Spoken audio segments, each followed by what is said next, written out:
Mau direkord? Rekord dong. Halo Bang Oop. Halo Kak Linda. Assalamualaikum. Waalaikumsalam. Makin cabi aja kayaknya nih. Enggak lah, cabian situ lah. Lu cabi coy, makin bulat.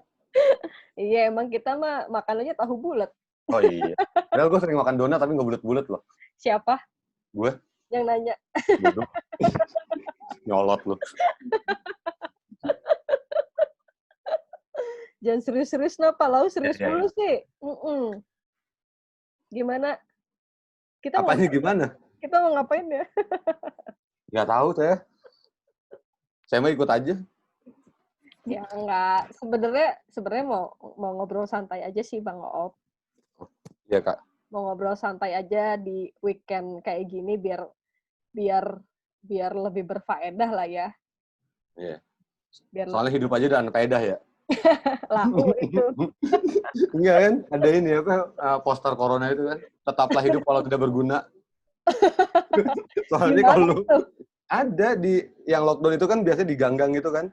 Nah, kan tulisannya gitu kan. Tetaplah hidup walau tidak berguna. Soalnya kalau misalnya sakit nanti nularin ke orang lain. Oh gitu. Canda doang sih. Celah. Bisa bercanda juga lah. Nih sebenarnya Bang Oop, Ya. sebenarnya kan gue ngajak diskusi lu nih udah lama, cuman kan Iya.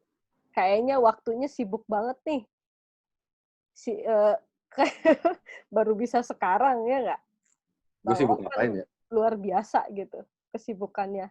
Sampai Lambe Turah aja nggak bisa nembus tuh nyari info yang namanya Nofri Auliansyah. Emang gak niat nyari kali.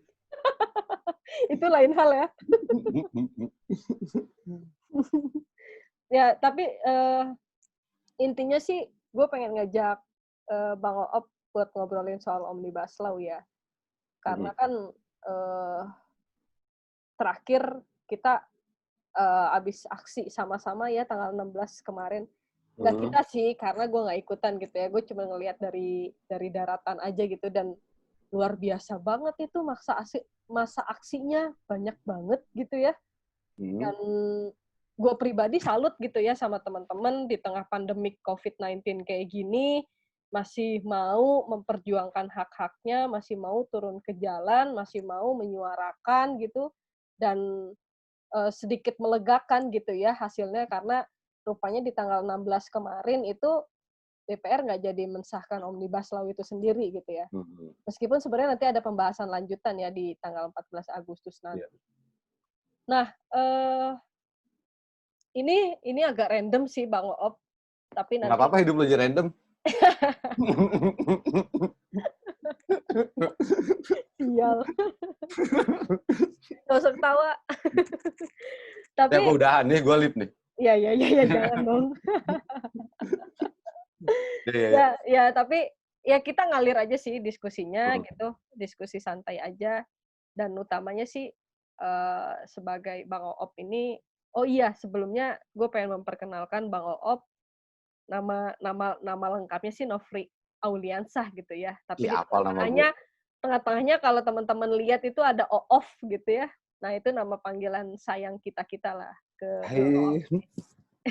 Ada yang sayang sama gue cuy.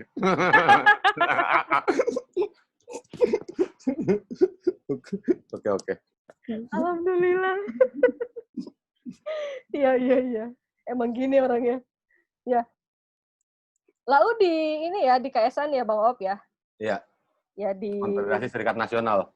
Sip, di Konfederasi Serikat Nasional sebagai DPP sih. Gue koordinator divisi pendidikan dan propaganda. Oke, ya di situ ya di KSN. Ya, nah sebenarnya begini Bang Oop, gue juga agak heran gitu ya karena dari Jokowi di periode kedua ini kan beliau menggebor-geborkan sekali gitu ya upaya pemerintah buat ningkatin yang namanya iklim investasi yang lebih baik. Terus beliau juga pengen banget menciptakan lapangan kerja lebih banyak lagi gitu ya. Yang intinya sebenarnya buat meningkatkan ekonomi kita. Nah, tapi kan Omnibus Law yang digadang-gadang demikian itu justru banyak banget nih ditolakin. Utamanya sama kaum-kaum buruh gitu ya. Di mana kaum buruh itu kan aktor utama dalam sebuah usaha. Nah, gue pengen tahu nih pandangan Bang Oop apa sih atas situasi itu gitu ya. Mungkin Bang Oop bisa cerita. Jadi Omnibus Law ini kan pertama kali Jokowi ngomong itu pas pidato pelantikan ya, kalau nggak salah. Iya kan ya? Pidato pelantikan. Dulu kan kita nggak kenal sama Omnibus Law gitu. Nggak pernah ada undang-undang yang sapu jagat kayak gini, satu undang-undang untuk banyak perundang-undangan gitu. Untuk banyak hal. Nah, waktu itu juga emang Omnibus Law ini dibikin kan tanpa ngelibatin stakeholder ya, maksudnya buruh juga nggak dilibatin gitu kan.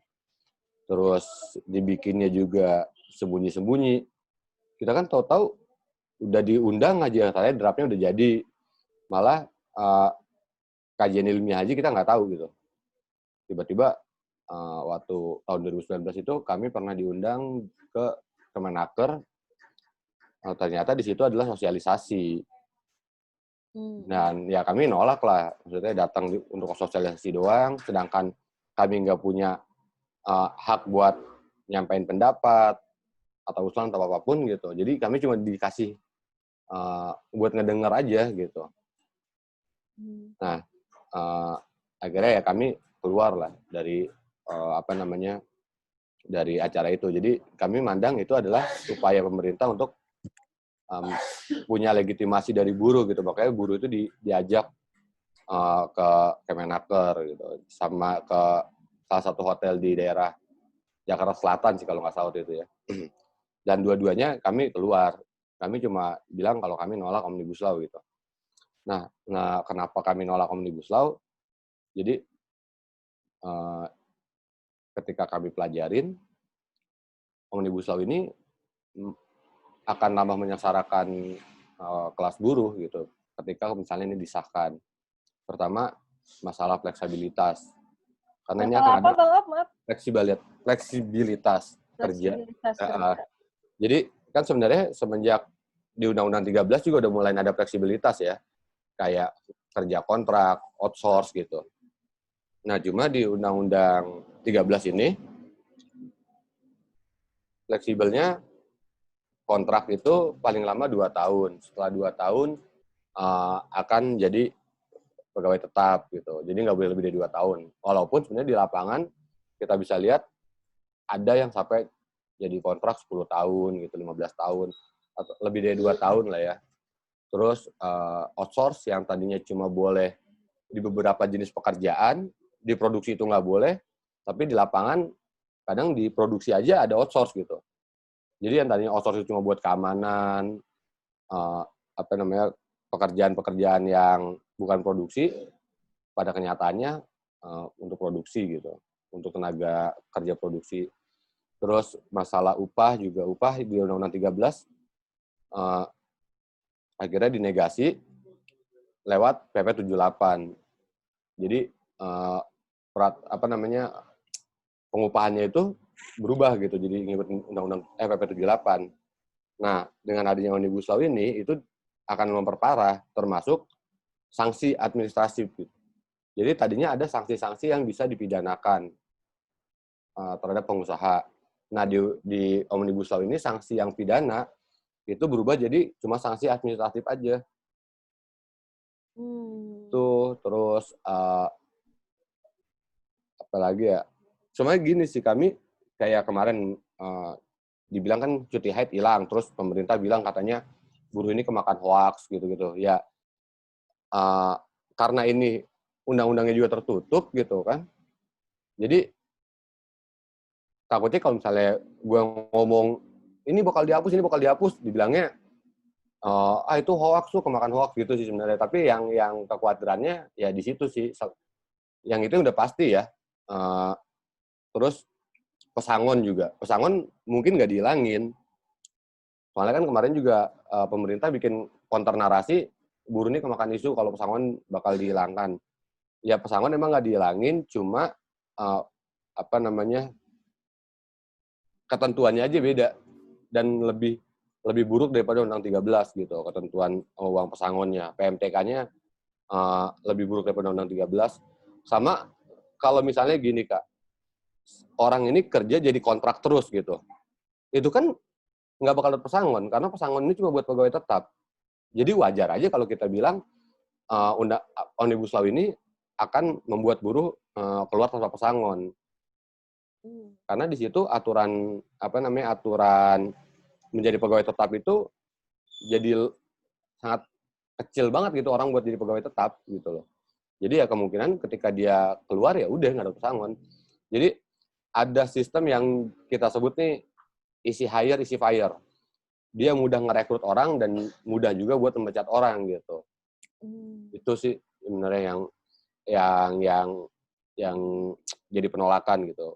Walaupun sebenarnya masih banyak juga selain itu. Iya, berarti kan sebenarnya dari cerita Bang Wop itu ada soal prosesnya yang tadi pelibatan teman-teman itu semu gitu ya. Yang aku tangkap yang gue tangkap nih. Terus dari sisi substansi pun sebenarnya masih banyak banget kekurangan gitu. Tadi Bang Op itu kan banyak bicara soal intinya perlindungan dan jaminan kerja ya. Ya. Memang selama ini gimana sih tanpa Omnibus Law sendiri? Ya, kalau ngomongin perlindungan, sebenarnya di Undang-Undang 13 ya, di Undang-Undang 13 itu ya ada lagi turunannya ya tentang K3 itu ada gitu. Sorry, Undang-Undang 13 ini soal ketenaga kerjaan ya, kan? ketenaga kerjaan ya, yang Undang-Undang 13 ketenaga kerjaan. Nah itu ada emang. Cuma praktek di lapangannya kita masih bakal nemuin yang namanya K3 yang nggak sesuai sama undang-undang gitu. Kalau di Tangerang itu kalau misalnya pernah ingat itu pernah ada ledakan pabrik petasan. Itu kan karena K3-nya juga yang nggak sesuai gitu kan. Nggak serius Terus, ya? Terus ada juga di Cikupa ini anggota di FSBKU gitu yang jempolnya putus gitu. Jempolnya putus terus sempat ada luka, ada yang kena kebakar gitu. Nah, pengawasannya yang buruk sih K3 ini sebenarnya. Pengawasan dari Dinas Tenaga Kerjanya. Nah, kalau itu kan di Undang-Undang 13 tadi ya. Nah, di Omnibus Law sendiri pengaturan soal itu gimana, Kak? Itu sih nggak ada ini, nggak ada kayak perubahan yang gimana ya di Omnibus Law. Omnibus Law tuh lebih ke masalah kayak tadi tuh yang saya bilang isi hire, isi fire itu loh, gampang mecat, gampang hire, terus sama kesejahteraannya yang nggak ada. Pesangon itu tadi. Pesangon nggak ada, terus pidana-pidana itu dihilangin. Sanksi-sanksi. Ya sanksi-sanksi itu juga dihilangin gitu kan, dibikin cuma sanksinya ya sanksi administratif aja. Sama ini sih kayaknya di masalah yang paling paling paling berat itu di buruh perempuan sebenarnya kalau buat Omnibus Law itu. Apa tuh?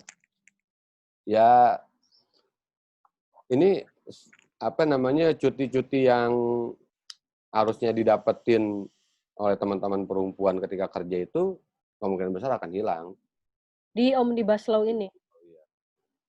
Jadi kayak cuti melahirkan gitu ya?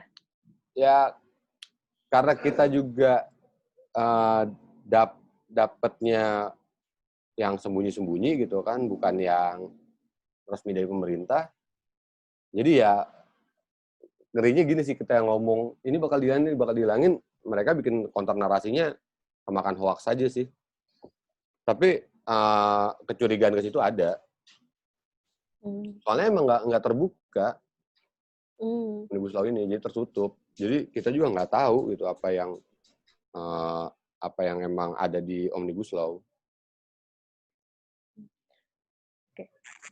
Tapi poin-poin yang selama ini disuarain gitu nggak ada sama sekali, atau ada nggak sih yang diakomodir? Nggak ada. Jadi gimana ya, kalau misalnya omongan pemerintah kan selalu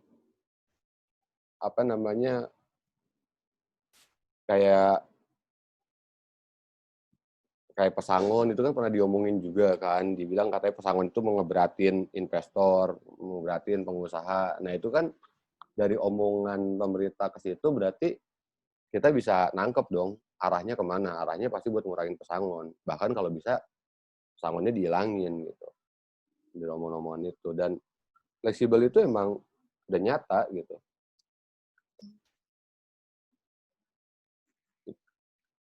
Iya. Aneh sih sebenarnya ya, karena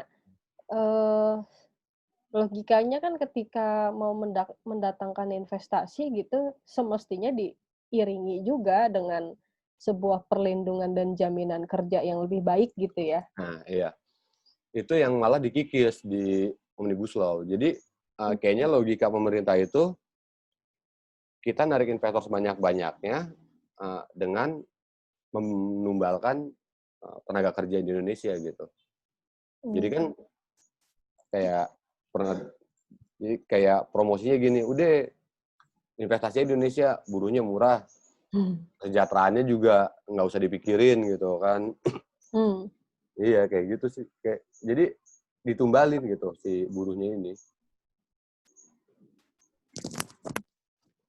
Ya. Ya, ngeri juga ya. Yang Gila, ngeri itu yang gila. calon tenaga kerja. Kalau misalnya yang sekarang udah jadi pegawai tetap mah udah nggak terlalu ngeri ya. Yang ngeri kan buat yang teman-teman yang lagi nyari kerja, teman-teman yang masih sekolah atau kuliah. Nanti ketika kerja ya uh, apa namanya jadi pegawai tetap itu cuma cerita dulu bapak gue pernah jadi pegawai tetap gitu. Tapi anak-anaknya buat jadi pegawai tetap kayaknya enggak. Ada apa namanya sistem yang baru ini yang bakal ngebikin peraturan undang-undang tenaga kerjaan kita jadi fleksibel. Ngeri juga ya, udah lagi COVID kayak gini, terus nanti kena isu-isu omnibus law juga gitu ya. Ya kebayang sih gimana situasi kebatinannya teman-teman buruh gitu ya. Nah, kalau dari teman-teman buruh sendiri itu, ini kan tanggal tanggal 14 ya? 14 Agustus besok kan ada pembahasan lanjutan gitu ya. Nah, kira-kira apa yang pengen dilakukan sama teman-teman? Ya sekarang kan jalan kalau bagi kami ya satu-satunya jalan sekarang gitu ketika perundingan udah juga nggak bisa gitu kan ya cuma satu gitu aksi massa aja gitu buat ngasih tekanan ke pemerintah dan DPR bahwa rakyat Indonesia ini mayoritas menolak omnibus law. Jadi Karena bakal ada aksi lanjutan ya? Ada aksi lanjutan. Oke, cukup jelas banget sih Bang Op ya. Tadi alasan kenapa buruh ini nolak Omnibus Law yang digadang-gadang pemerintah sebagai sapu jagat buat investasi dan cipta kerja gitu. Nah, ya, satu lagi sih Kak. Ini kan PP 78 ini kan PP 78 soal apa tuh? 78 2015 itu tentang pengupahan. Itu kan sebenarnya sama Undang-Undang 13 itu apa ya namanya ya kayak tumpang tindih ya. Nah ini di Omnibus Law ini bakal dibikin PP 78 itu sesuai sama undang-undang. Jadi nantinya pengupahan itu udah nggak ngikutin survei pasar, udah nggak ada perundingan antara Dewan Pengupahan dengan pemerintah dan pengusaha, udah ngikutin PP 78 gitu dihitung dari pertumbuhan ekonomi sama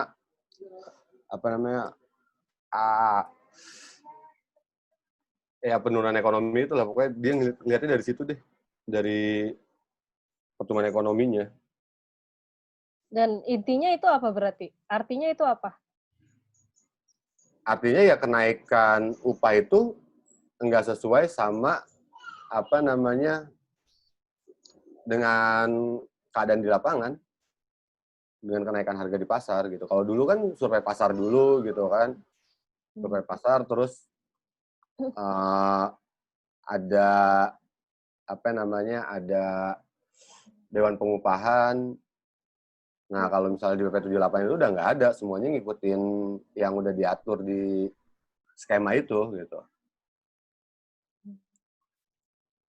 Iya, iya, iya. Serem. Serem juga ya. Jadi kan kenaikannya itu ya 7%, ya 6%, ya segitu-gitu aja. Hmm. Nah, terakhir nih Bang Op, ada yang mau disampaikan nggak buat teman-teman? Oh iya, sorry tadi yang PP 78 itu inflasi sama pertumbuhan ekonomi yang bakal dihitung ke situ. Oke. Ya, jadi gini sih Kak, kalau buat Omnibus Law gitu ya, selama ini kan yang rame itu orang tuh selalu berpikir ini masalahnya tentang buruh ya. Sebenarnya enggak juga Kak. Jadi ini yang mesti kita kasih tahu ke teman-teman yang lain yang nonton ya, bahwa kalau Omnibus Law ini disahin, yang akan menderita, yang akan kerugian itu, yang dapat kerugian itu sebenarnya bukan cuma buruh, tapi termasuk masyarakat adat, perempuan, terus petani, nelayan, mahasiswa, itu juga akan berdampak ke mereka gitu. Kayak gini lah Kak, kalau kita ngomongin deforestasi gitu kan, ya kan, kalau kita ngomongin hutan yang hancur gitu, yang buat dibikin jadi perkebunan komersil kan banyak. Nah, apalagi nanti Omnibus Law ini disahkan. Investasi itu kan lebih gampang lagi masuk. Sekarang ini investasi nggak yang gampang-gampang banget gitu. Maksudnya biarpun bisa dibilang nggak sulit, tapi nggak segampang ketika Omnibus Law ini ada gitu.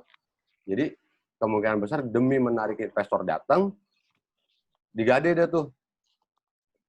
Bisa aja nggak cuma hutan alam, tapi juga bisa jadi hutan gambut juga yang dihajar, dan bisa jadi, dan itu artinya kalau misalnya udah terjadi yang kayak gitu, masyarakat adat juga akan merasakan dampaknya. Termasuk misalnya tambang atau industri lain lah yang nanti limbahnya akan ke laut atau ke sungai yang tempat masyarakat seperti nelayan gitu atau petani manfaatin air dari sana gitu. Nantinya ketimpangan lahan itu pasti makin kencang ketika Omnibus Law ini disahkan. Jadi bukan cuma masalah di buruh aja yang terdampak, tapi semuanya juga terdampak.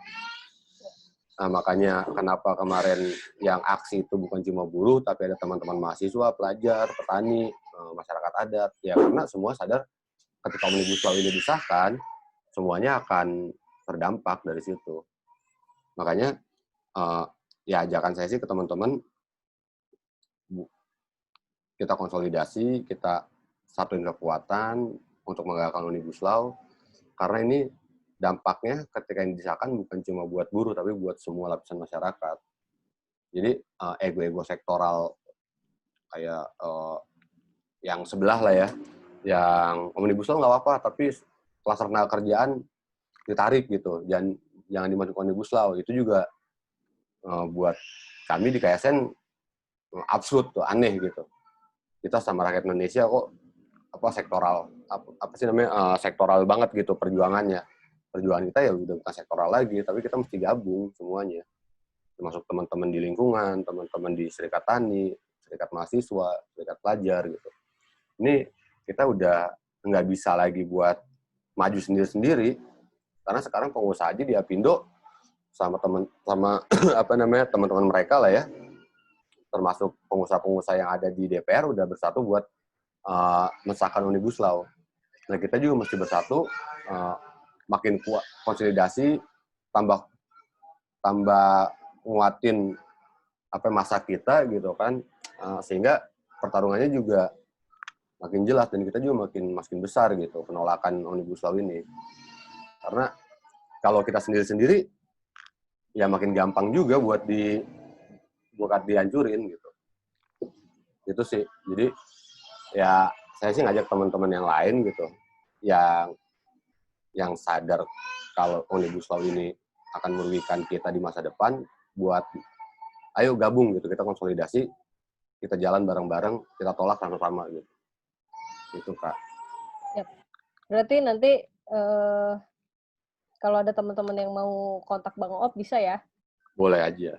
Nanti kita kita gabung di aliansi yang gede, kita datang dengan masa yang gede untuk ngegagalin Omnibus Law.